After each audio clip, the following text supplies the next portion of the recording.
34 साल का सजीला जवान जिसे पूरा मोहल्ला, पूरा भागीरथ पैलेस मार्केट जिसे बहुत लाड करता है, प्यार करता है, वो इस बम धमाके का शिकार हुआ। जगदीश कटारिया जी हमारे साथ हैं, अमर के पिताजी। जिस समय आप उनको लेने के लिए गए थे, पिकअप करने के लिए, और आपको डिनर पे जाना था, ऐसे बताया गया, तो आप वहाँ से घटनास्थल से कितनी दूर थे जिस समय, कैसे आपको पता? हम तो 500-100 किलोमीटर दूर थे सर घटनास्थल से। मतलब जब चले थे तो यहाँ से 10 मिनट का उससे फ़ोन पे हमारी बात हुई थी, लेकिन उसके बाद फिर रास्ते में कोई कांटेक्ट नहीं हुआ। तो हम दरियागंज तक गए, दरियागंज से फिर आगे पुलिस बैरियर बने हुए थे, उन्होंने राइट, फिर हम साइड में उतर के हमारी बहू लाल किले तक गई है, लेकिन वहाँ पे सब कुछ नहीं मिला। फिर वहाँ से हम हॉस्पिटल गए। आपने उस समय फ़ोन किया था? हाँ जी, फ़ोन किया तो किसी लेडी ने उठाया था हमारा। उसने ये कहा था कि लाल किले के सामने यहाँ पे ब्लास्ट हुआ है, वहीं पे फ़ोन मुझे मिला है किसी का, ये नहीं पता किसका है।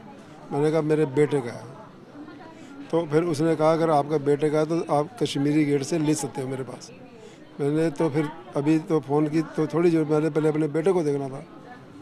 उसके बाद फिर दूसरा फ़ोन नंबर मिलाया तो उसका रिस्पांस कोई नहीं आया। उसके बाद तो फिर हम भटकते ही रहे जी, रात को 11 बजे तक वहीं हॉस्पिटल में ही भटकते रहे, एमरजेंसी के बाहर ही खड़े रहे थकेगा।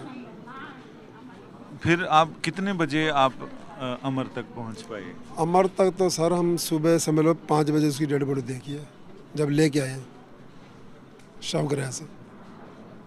उससे पहले आपको नहीं, हमें कोई नहीं दिखाया, पता ही नहीं चल पा रहा था कहाँ है? बस ये है कि हमारे कुछ बंदे देख आए थे भी, वहाँ पता चल चुका था कि वो डेड हो गए।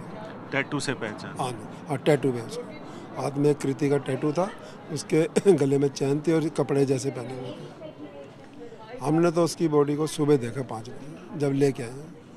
हमने देखा कि पूरे मोहल्ले में यहाँ आने के पहले जिन लोगों से हमने बात की, मतलब सारे लोग ये कहते हैं कि उसका जैसा मिलनसार, उसका जैसा एनर्जेटिक, और जो मार्केट एसोसिएशन के भी लोग हैं वो सारे लोग भी बता रहे हैं। मैं भी 4-5 बार मिला हूँ उनसे मार्केट में ही, और अपने कवरेज के दौरान, कोविड के समय, उसके बाद भी।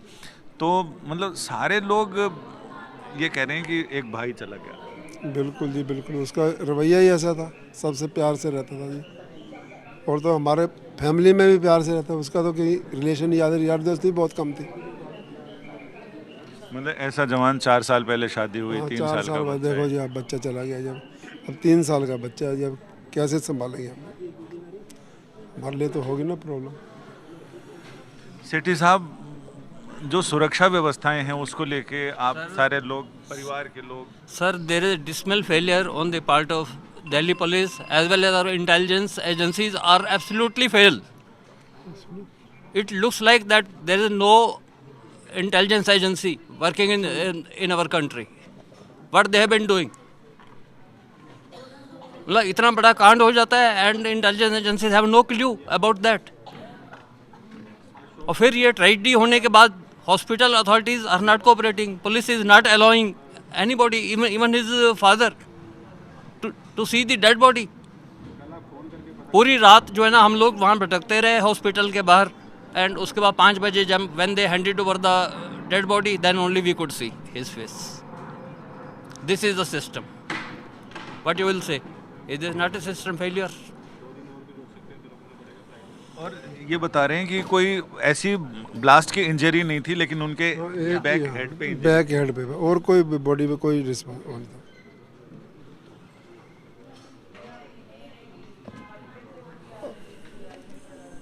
इस तरह के हादसे 1 सेकंड का मामला होता है, लेकिन उसमें कितनी जिंदगियां तबाह हो जाती हैं, और सिर्फ परिवार की नहीं, उनके दोस्तों की, उनके साथ काम करने वालों की, सबको लगता है कि उनके ज़िंदगी में एक ब्लास्ट आया है जिस पर आगे क्या होगा। क्योंकि जिस देश की राजधानी के आसपास के शहरों में 3000 किलो ख़तरनाक विस्फोटक रसायन आ जाए, 300 किलो RDX आ जाए, ख़तरनाक हथियार आ जाएं, और इंटेलिजेंस को तब पता चले जब चीज़ें बिल्कुल सर पर आ जाएं। कैमरामैन अजय के साथ संजय शर्मा, दिल्ली, आज तक।